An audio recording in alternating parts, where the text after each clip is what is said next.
Lafadini abo irragna game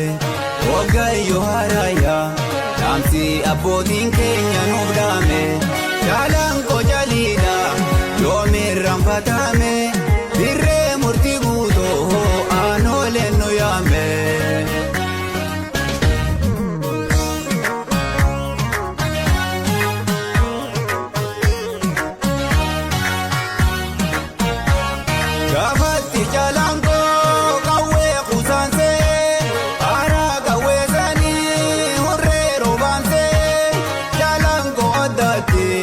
Lafena babole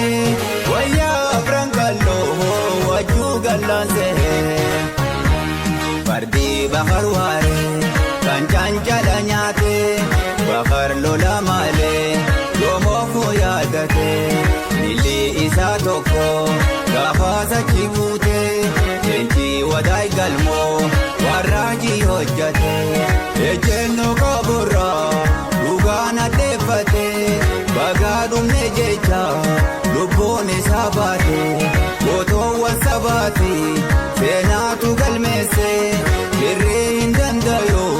lugasani doise